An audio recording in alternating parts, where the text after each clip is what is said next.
Puji Bapak Yahweh ya, saya ambil sedikit nanti. Kita masih dalam 1 Samuel 16 dan 17 ya, cuma saya coba rangkum sedikit.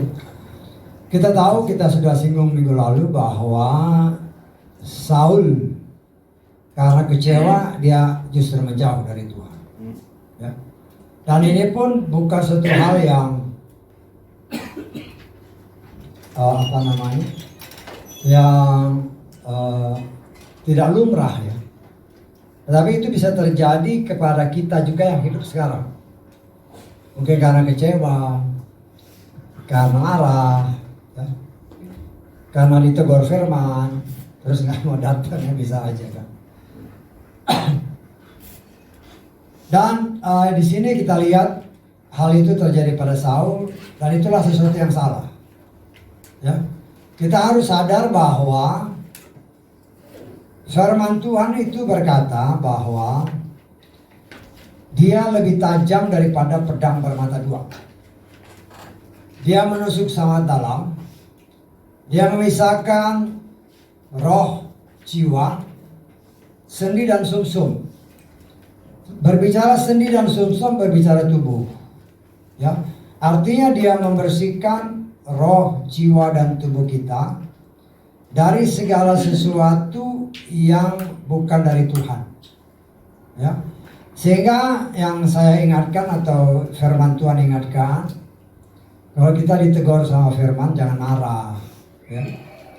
Nah, beberapa kali kan orang ketika ibadah di sini ditegur sama firman langsung marah. Nah, itu kenyataan. Kenyataan terus bilang, wah ini kembalinya sentimen. Padahal ya memang itu untuk mengingatkan kita semua supaya kita semakin dimurnikan. Seringkali saya katakan kepada saudara, ketika saya beritakan firman, seringkali itu juga ke saya ya. Tapi kan nggak perlu saya ngomong, karena pada saat itu dibuka saya juga disadarkan, oh iya. Karena itu dikatakan firman itu seperti pedang bermata dua. Dia nusuk sana, dia nusuk sana, dia nunjuk sana, dia balik ke sini, satu ke sana, tiga kemari. Ya. Nah, di sini artinya kita lihat sebagai pelayan Tuhan, kita pun harus berhati-hati.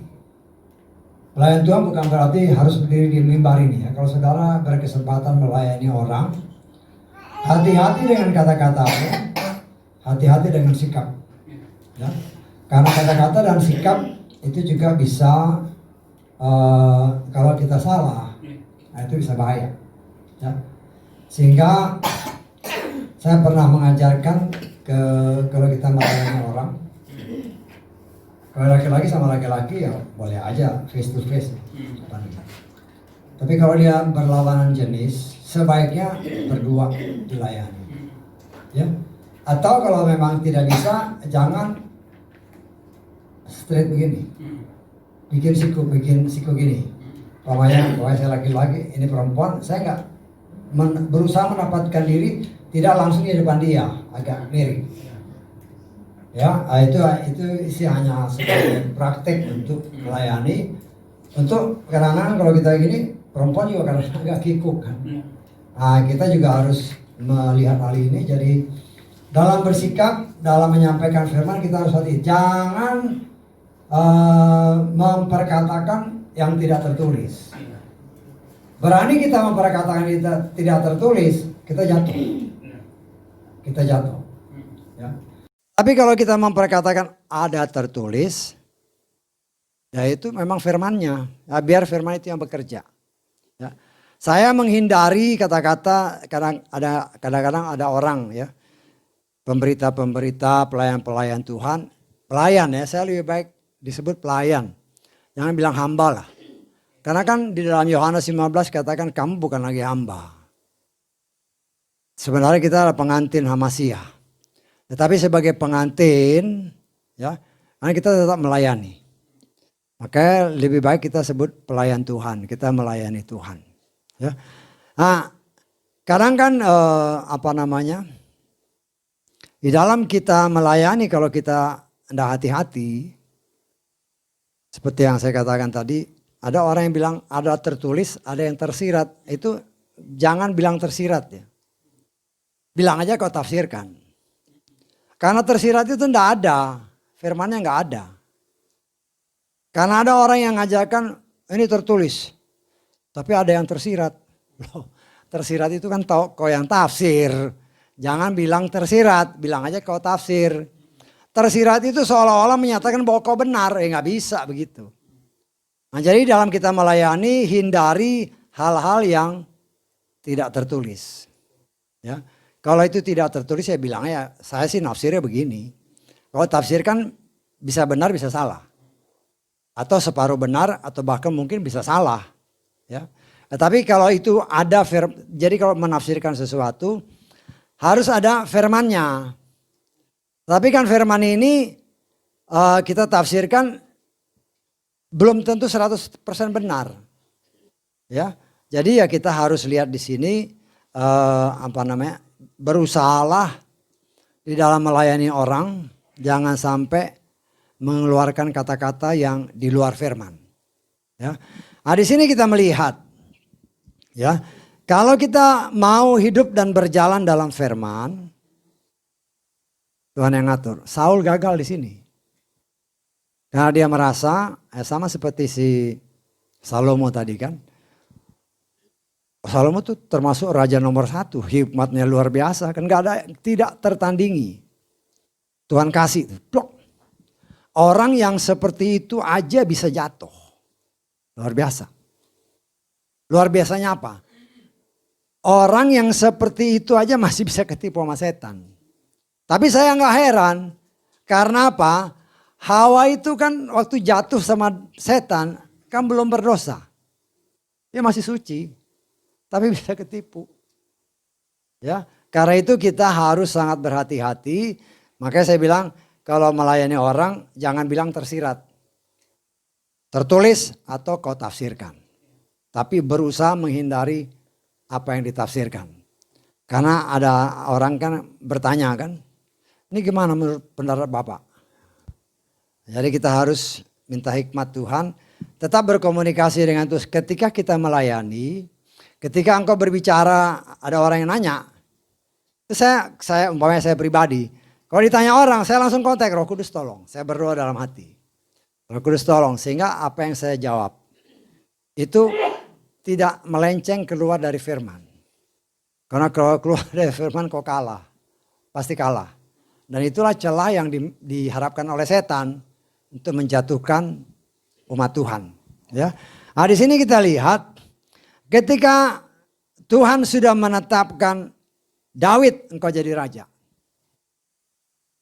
Ya. Nah, kita melihat dalam perjalanan selanjutnya. Ya. Daud ya namanya manusia kan, tentunya dia bangga kan. Dia bangga, wah saya jadi raja. Ya. Tetapi tidak pernah diperlihatkan satu ayat pun bahwa dia berambisi jadi raja. Tidak ada. Ya. Walaupun dia punya kesempatan beberapa kali, at least 2 kali untuk membunuh Saul. Tapi dia nggak melakukan. Ya. Karena kalau dia lakukan, dia bunuh Saul, memang dia akan jadi raja, tapi dia berdosa. Kenapa dia berdosa? Karena dia membunuh orang yang diurapi. Ya. Orang yang diurapi Tuhan, ya biar Tuhan yang bunuh kalau memang dia mau dibunuh. Nah akhirnya kan dia bunuh diri. Ya. Seperti contoh umpamanya si Yudas. Yudas itu kan namanya tercatat kan di sorga. Betul nggak? Kita lihat di Lukas 10 ayat 20 coba.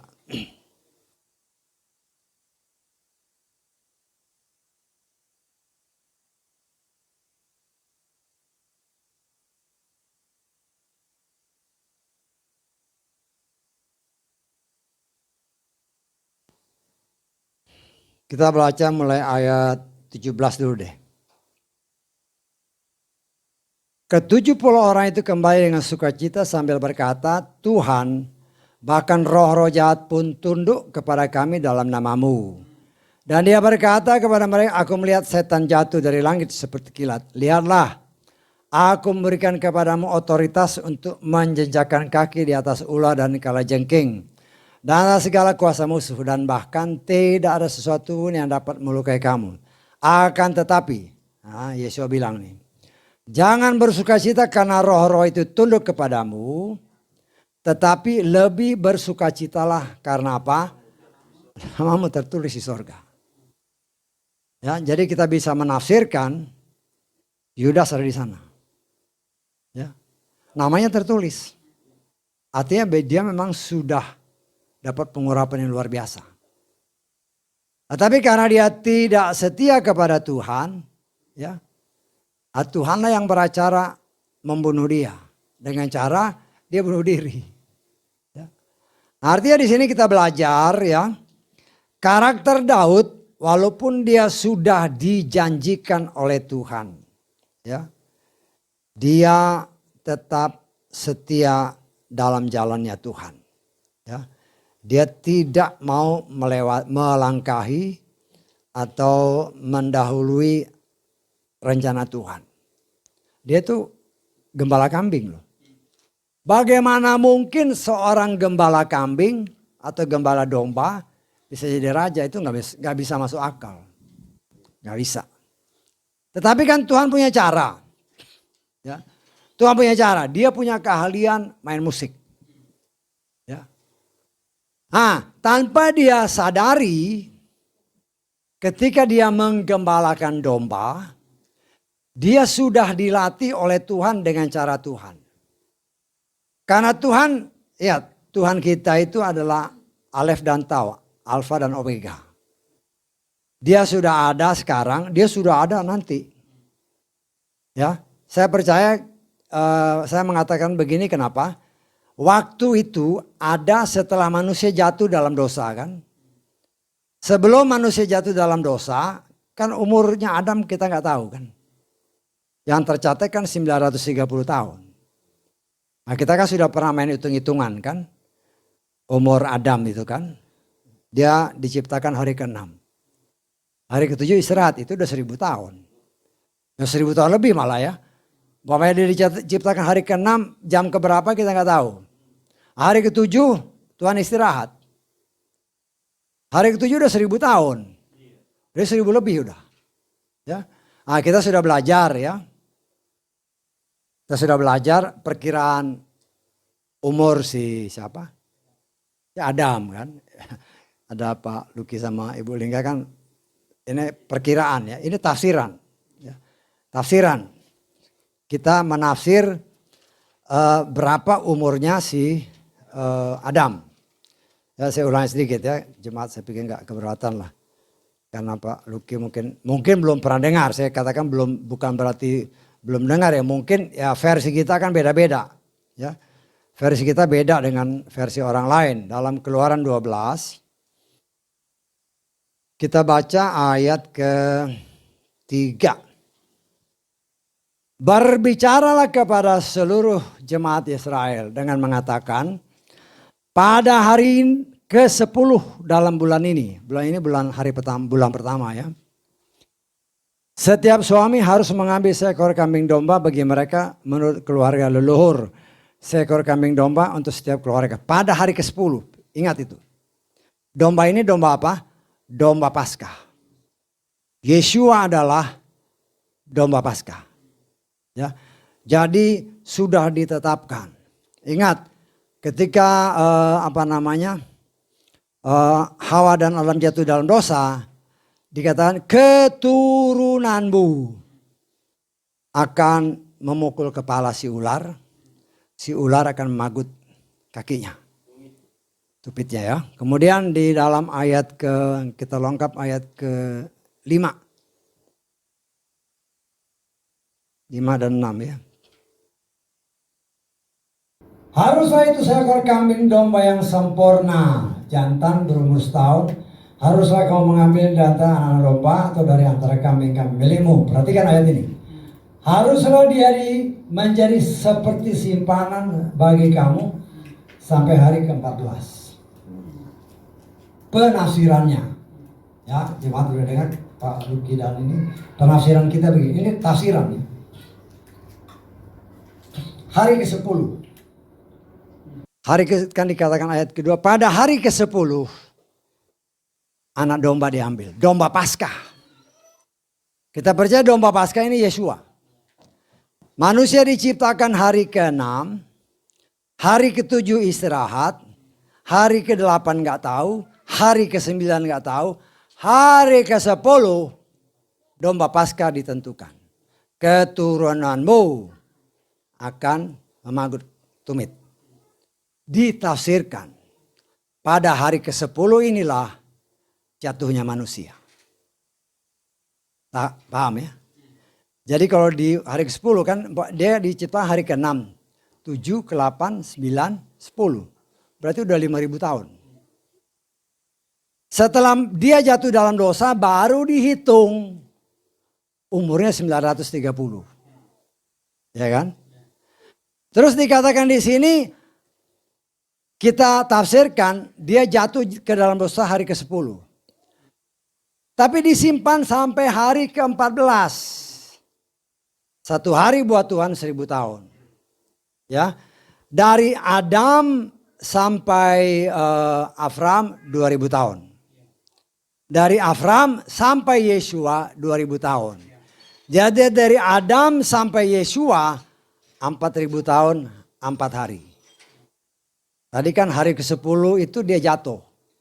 Hari ke-14 Yesua lahir. Itu kita tafsirkannya begitu ya. Tapi bukan berarti itu pasti benar. Tapi ya kalau kita lihat ya memang itu domba Paskah Yesua kan. Jadi umur Adam kita tafsirkan hari ke-6, hari ke-7, hari ke-8, hari ke-9, hari ke-10. Tambah 930 tahun. Itulah umur Adam. Tafsirannya. Ya. Karena hari ke-6, 7, ke-8 itu Adam belum ada buah. Karena dia masih manusia sempurna. Waktu belum berlaku. Waktu itu berlaku setelah jatuh dalam dosa. Baru hari dihitung. Hari dihitung. Jadi kita nggak tahu. Ya. Artinya kalau kita lihat di sini. Ya. Betapa Tuhan bekerja sangat luar biasa. Sebelum manusia jatuh dalam dosa, tidak ada waktu. Bagi Tuhan, kan dia bilang akulah awal dan akhir. Dia sudah ada sekarang, dia juga sudah ada nanti. Bagi Tuhan nanti itu nggak ada. Karena dia kan suci, kudus. Karena itu dia tahu siapa yang setia, siapa yang nggak setia dia udah tahu. Karena dia Tuhan. Walaupun ada orang berkata, oh kalau dia udah tahu buat apa saya ibadah. Justru di situ omonganmu itu hati-hati. Justru ini bagian dari proses ya. Apakah kita mau setia? Ya. Kalau kita setia dengan segala keberadaan kita, maka dia akan sertai. Tapi kalau engkau sudah bilang, wah apa mungkin ya. Engkau bilang gak mungkin ya jadilah gak mungkin sesuai dengan apa yang kau katakan. Artinya Tuhan sudah tahu pula, Tuhan sudah bilang Daud kau jadi raja. Daud mempunyai pikiran itu urusan Tuhan. Urusanku aku mengerjakan apa yang harus aku kerjakan. Karena Tuhan sudah tetapkan dia jadi raja. Bagaimana step-step menjadi raja kan cuma Tuhan yang tahu. Daud nggak tahu. Waktu dia menggembalakan domba, Tuhan izinkan singa. Serak. Dia lawan singa. Dia nggak mikir dia nanti lawan Goliat. Dia nggak mikir. Dia lawan beruang. Dia nggak mikir nanti dia lawan Goliat. Belum ada pikirannya. Tapi itulah cara Tuhan melatih dia tanpa dia ketahui Tuhan sudah punya rencana. Artinya saudara dan saya kita gabungkan dengan ayat-ayat firman Tuhan tadi. Dia mau kita bahagia, dia mau kita berhasil. Apa yang sedang kita jalani, jalanilah dengan sungguh-sungguh. Karena di setiap itu kan Tuhan punya rencana sama seperti Daud. Oh dia lawan aja singa. Pikiran dia cuma wah ini dombaku harus dilepaskan. Dia nggak mikir ini cara Tuhan untuk melatih dia melawan Goliat. Dia nggak pikir karena dia belum tahu kan. Demikian juga dengan hidup kita, apa yang kita jalani sekarang, jalani aja. Dengan tetap mengucap syukur. Karena kan Tuhan bilang dalam 1 Tesalonika 5, ya ayat berapa? 16 ya. Coba kita lihat. 1 Tesalonika 5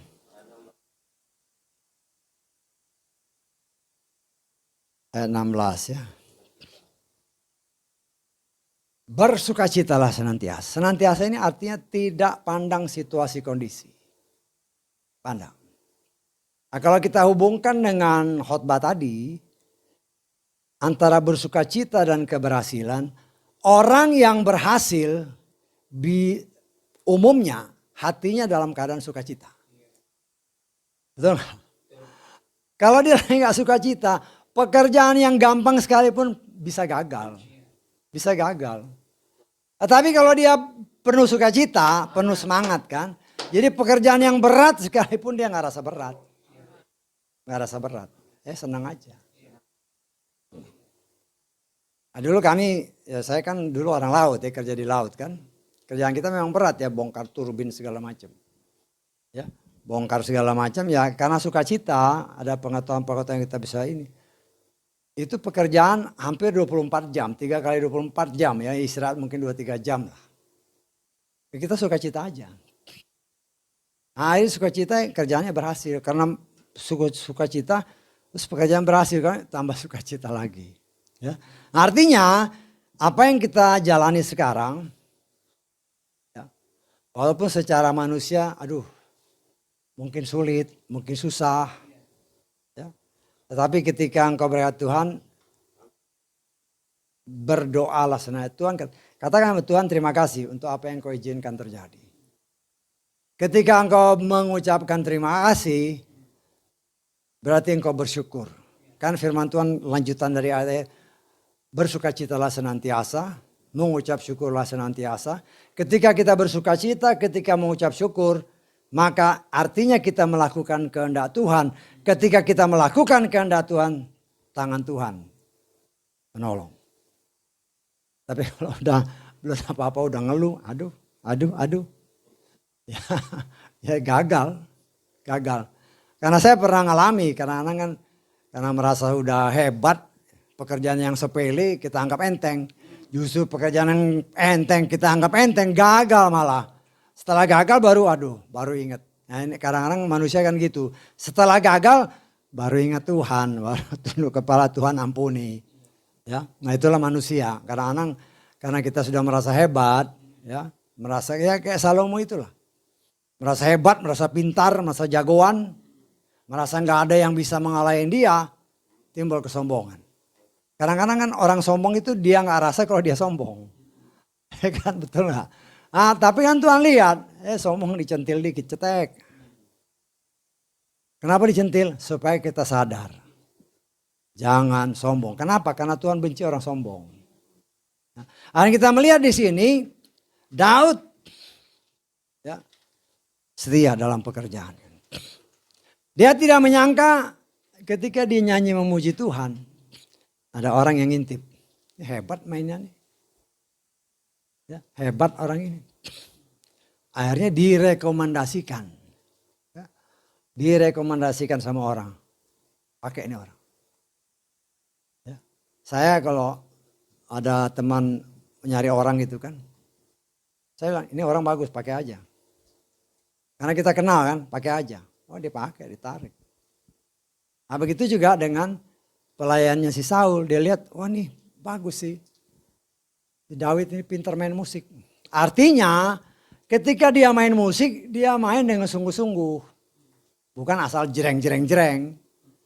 Tapi main sungguh-sungguh dengan sepenuh hati, ada urapan di sana. Nah ini dilihat oleh orang lain. Tanpa dia sadar bahwa apa yang dia kerjakan menarik orang lain untuk merekrut dia menjadi penyanyi istana. Nah, ini kan baru satu jalan keluar. Satu cara Tuhan yang juga tidak dia pikirkan. Kok bisa ya saya di istana? Dapat. Mungkin dia habis itu dia lihat kan ya ini juga ujian dari Tuhan. Dia lihat, waduh enak ya jadi raja ya. Ya kan? Enak jadi raja, dilayani gini. Ya. Tapi itu tidak pernah terpikir dalam hatinya untuk berbuat jahat kepada Saul. Tidak.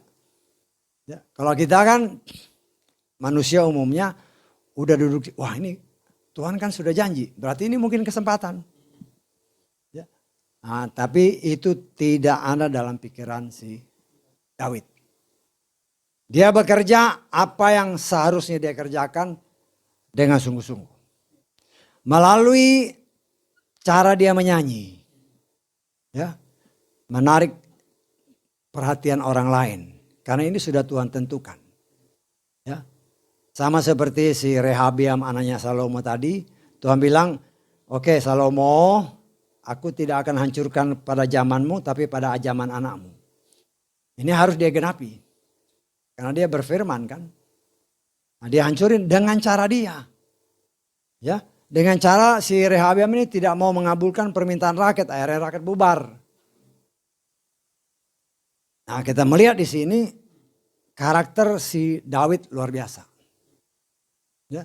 Nah, ini yang harus kita contoh. Apapun yang diberikan, dipercayakan Tuhan kepada kita saat ini, lakukanlah dengan sungguh-sungguh. Lakukan dengan sungguh-sungguh. Biasanya ada orang lain lihat kan. Dulu saya ada punya teman waktu saya masih kerja di laut.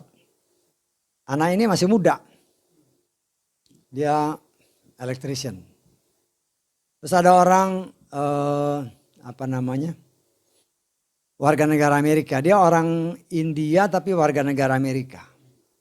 Anak ini masih muda, masih umur 20-an. Dia lihat kerjaannya bagus anak ini. Saya juga lihat anak ini kerjanya bagus. Apa yang dilakukan? Dia tawarin, ikut saya ke Amerika yuk. Kenapa? Karena orang ini lihat orang ini kerja bagus. Kerjaannya yang ya memang dia merasa ini kerjaan dia lakukan dengan sungguh-sungguh. Tanpa dia sadari ada orang yang memperhatikan. Dan ini cara Tuhan untuk menarik dia. Sama seperti si Daud. Nah, kita belajarlah, ini kan hal-hal kecil. Apapun yang Tuhan percayakan dikerjakan oleh kita saat ini, lakukanlah dengan sungguh-sungguh. Nanti orang lain akan lihat, oh ini orang lain dipakai Tuhan, orang ini direkomendasi. Bagus ini, pakai aja.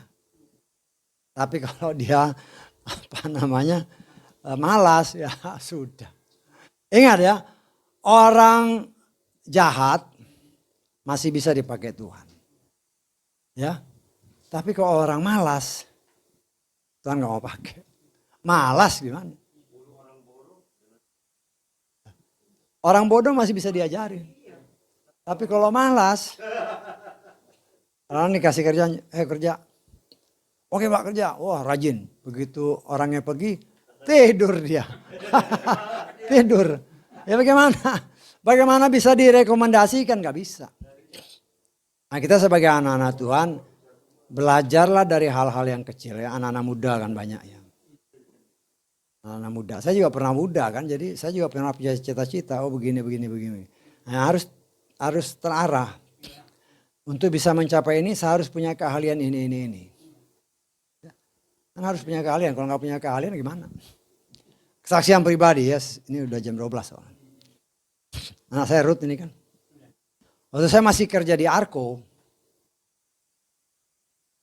saya udah pikir nih, kalau aku pensiun anak ini masih baru tamat SMA.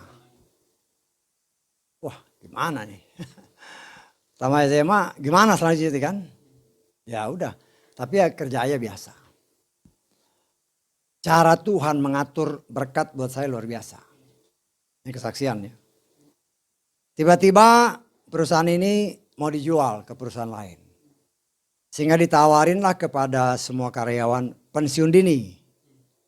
Ya, saya ambil lah pensiun dini tahun 1999 apa tahun 2000 diambil. Ya. Terus habis itu pelayanan full itu. Pesangon yang besar itu tiba-tiba wah kita pakai buat pelayanan. Wah aduh luar biasa sampai ke Jawa Timur segala macam lah. Ya. Orang di sana kan kalau dilayani bukan hanya firman ya duit juga kita harus kasih. Ya. Tanpa sadar ya nggak ada pemasukan, keluar terus kan. Lama-lama kan habis. Ya, udah habis kita tersentak. Waduh, gimana? Ya, berdoalah sama Tuhan. Ya. Karena teman-teman tahu saya punya keahlian. Ada tawaran. Ya, bisa nggak sini? Saya dibawa ke bosnya. Langsung oke, besok ke sana. Saya termasuk ahli di turbin ya, gas turbin. Masuklah kerja di gas negara, PGN.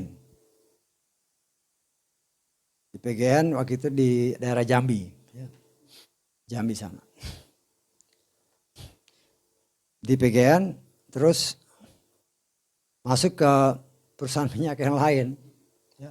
Karena sudah kenal, ada pindah-pindah itu gampang.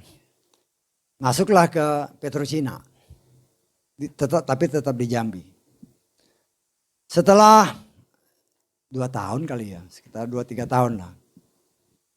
Ketika lagi jalan-jalan pas off kan, kalau itu kan sebulan di sana, sebulan off. Udah melayani itu, sebulan off. Saya lagi di Salatiga, tiba-tiba ada telepon. Telepon dari mana? Dari Petronas, perusahaan Malaysia. Ditawarin, mau nggak kerja di Myanmar? Tawar-tawaran gaji kan. Ya tawar-tawaran lah gaji. Ya wajar kita tawar gaji minta segini-segini nih. Akhirnya jadi. Ya. Saya di Petronas dari tahun 2007 Februari sampai 2015 Desember. Jadi hampir 9 tahun. Ya. Yang saya lihat adalah campur tangan Tuhan. Kalau saya tidak bekerja begini, anak saya mungkin SMA susah melanjutkan. Tapi kemurahan Tuhan ya, bisa selesai. Sekarang S2 udah tamat. S2 udah tamat. Ya semua anak-anak kecuali yang nomor 3 ya si kakaknya dia. Di FEB ya karena dia di mana di Kalimantan ya susah memang. Karena kan absensi kan mempengaruhi. Sehingga dia cuma separuh jalan. Akhirnya dari 4 ya puji Bapak Yahweh 4, 3 orang bisa S2. Nah itu kan kemurahan Tuhan. Nah, itulah cara Tuhan bagi saya, berkat buat saya. Nah, kita kan nggak bisa kasih uang, tapi kalau kasih pendidikan ya terserah mereka habis itu. Saya pun berjuang seperti itu. Ya.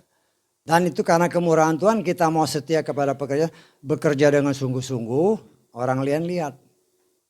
Orang lain, ini dia bagus. Ya. Sampai waktu saya lagi di interview, ada teman yang lihat, ini yang mau interview dia. You mau interview dia. Jangan-jangan you dibohongin sama dia. Dia lebih ahli dari you katanya. Aduh. Itu teman yang kasih tahu sama yang mau interview saya ini.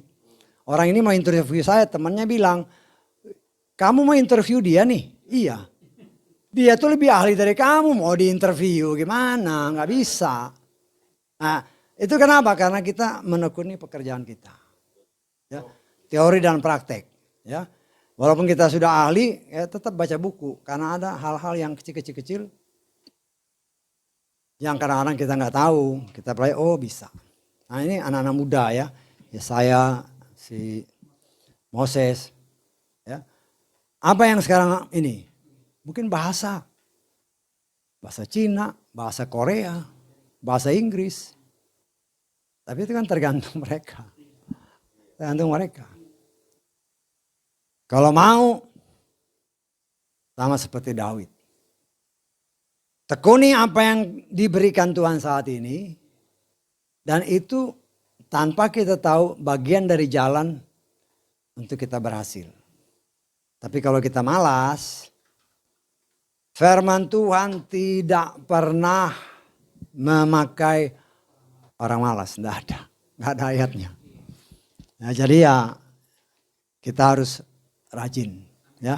Kita sampai situ dulu. Ya itu bagian daripada kalau saudara perhatikan baik-baik, tirulah Daud. Walaupun dia sudah ditetapkan jadi raja, Dia tetap melakukan apa yang dipercayakan kepadanya saat ini dengan setia.